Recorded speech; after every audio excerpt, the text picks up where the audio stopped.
Hey everyone. So today I want to talk about the two main problems I think is killing competitive in Overwatch 2. I think it's the ranked ideology overall of Blizzard that is just so it doesn't really, it either doesn't make any sense or they're just not thinking that hard about the cause and effect of some of the things they implemented. So I think the two big things that I'm going to cover in this video is the playing the 5 games to be able to to get your new rank or see where you are, and the feel of lack of improvement. I would also like to make a case for rank deterioration and how to do that correctly, because several games do that very well. However, I don't think that that's the main issue anymore due to the fact that they completely got rid of rank deterioration, which I would actually kind of like back, but done correctly, because sometimes I don't play for a while, and then if I jump back in, I'm just completely outclassed and I have to work my way up, and it's just kind of bad for everybody, right? I'm playing with people that should be on my rank, but I'm not that good anymore, so we all just kind of lose. So yeah, that's a video for another day. And I also won't be mentioning the problems with the matchmaker, because I don't know, I think it's a much bigger problem, a much more nuanced problem that not even Blizzard knows how to fix. And we also don't even know how they calculate how to match people, because it's apparently not just the SR for some reason.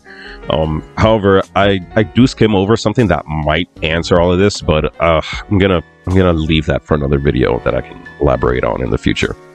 Anyways, let's begin with the problem with having to play 5 games to get your rank. Overwatch 1, in my opinion, had a better rank system. It was straightforward, simple, and didn't treat you like you were a child. If you win, you gain SR. If you lose SR. Now, the game still had an MMR system, but I'm not entirely sure how it worked. From my memory, all it did was increase and decrease how much SR you would gain per win or loss.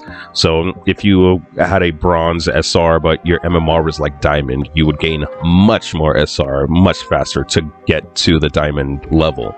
I know that back then, they definitely looked at what you did in a game to determine your MMR. Because Jeff Kaplan did say once that he didn't want to reveal the things that are looked at to determine somebody's MMR, because once the players know what it is, they can kind of manipulate their gameplay to, influence getting a higher MMR to like a pretty great degree.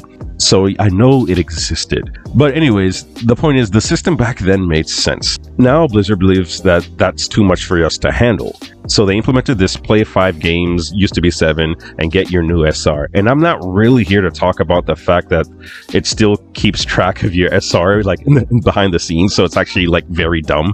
But I want to focus more on the psychology of this, the ideology behind this entire bad system they're forcing on us.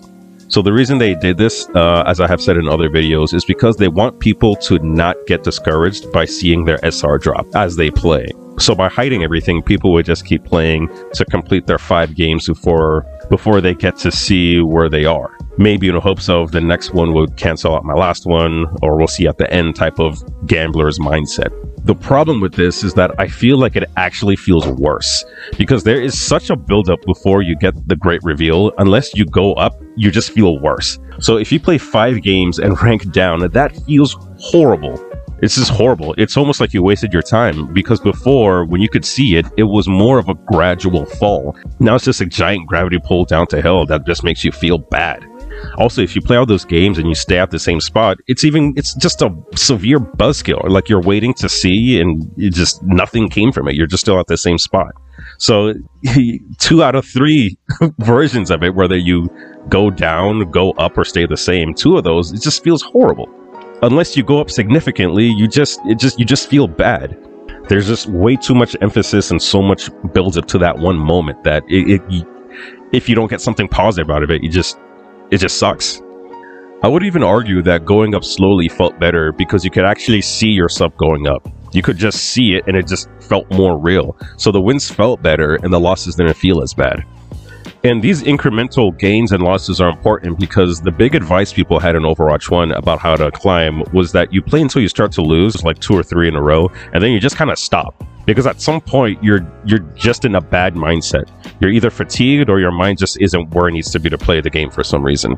The problem with the new system in Overwatch 2 is that the system really pushes you to keep playing even when you're losing, because you need that closure. You need to play through the 5 games or else you don't know where you stand. You need the big reveal. So if you reach the state of mental fatigue, you're kind of stuck in the mindset where you're just going to keep losing. Again, before it was easier to just stop and come back with a fresh mind and a mentally clean slate. So although it makes you play more like they want, it actually makes you not want to play after going through this horrible cycle a few times. So long term, this doesn't even help do what they want it to do. Hey everyone, if you're still watching, it means you're probably enjoying the video. So please like and subscribe, and maybe leave a message too, as it helps for the algorithm, which helps me keep making these videos. Also, don't forget to follow me on Instagram and Twitter to keep up with everything. And if you have a chance, check out my Patreon. It's one of the best ways to support the channel to allow me to keep doing what I do. So yeah, thanks everyone. The next problem is the lack of progression.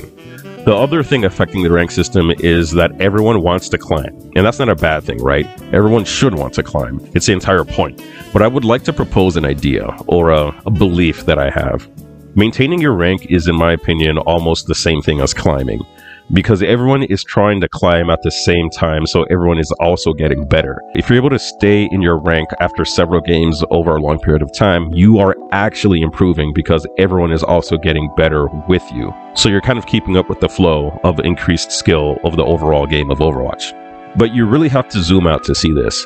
For those of you who played Overwatch 1, you can easily see the difference between a silver player the second year the game came out and a silver player 2 years after. What was considered platinum gameplay before is now like high silver gameplay today. Like, that's how far we've come.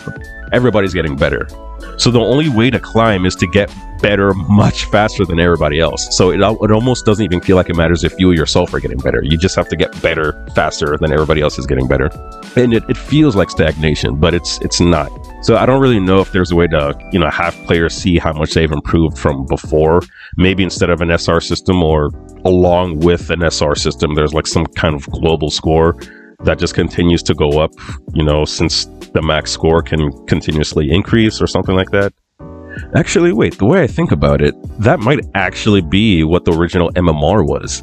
They never told us what was involved with the MMR system or how it worked, but I always theorized that every character had like maybe a list of 20 things that the game would look at to kind of actually determine if you're good at the game, that are like kind of objective categories that just means that you know what you're doing in the game, and would kind of place you like on a normal model to kind of see where you stack up against everybody else in the game and maybe by character also. So not just things like damage if you're playing soldier, but how often you're on the high ground, how often you run away from a fight, how often when you see that 2 people on your team are dead, you kind of retreat back to safety. Like things like this that would actually, how often you use cover, which is like the biggest thing, the biggest difference between low level players and high level players, things like that.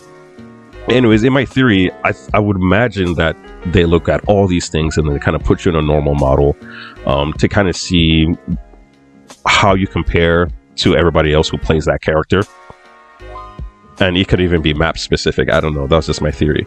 And then that's how your MMR was determined to see how much more SR you would gain or lose, depending if you won or lost the game. And I don't know. I'm gonna do a follow-up video to this. It'll be how I would fix competitive. So yeah, stay tuned for that. And it's also better for endgame stuff too, because you can actually just keep climbing. You don't just become number one of the top 500. You can kind of just keep getting better. So like you'll be able to see after like a year of gaming that, oh, I used to have a global score of 1,200 and I'm still gold. But now I'm still gold, but my global score is 2,600, meaning that I've gotten, much better. But I'm just kind of maintaining my rank because I'm getting better along with everybody else. So you'll have that score and your SR, or I don't know, something like that. I'll probably make a video where I try to fix, where I try to see what I can do with this. And anyway, so yeah, those are the 2 things I think are the big problems with the ideology of Overwatch 2's competitive gameplay. It's just toxic overall. Having to play 5 games to see your rank just puts you in a toxic headspace, and having to and not being able to see that you're getting better because everybody's getting better at the same time. You don't really feel like you're progressing, although you are. So there needs to be something like that. Yeah, so there's other things. Probably in the next video I do with this, I'll probably just list everything down. I think using a microphone is also a component of all this. But yeah, let me know what you think, and I can, you know, add some things to the next video. And yeah, don't forget to like, subscribe, leave a message for the algorithm, and don't forget, I love you.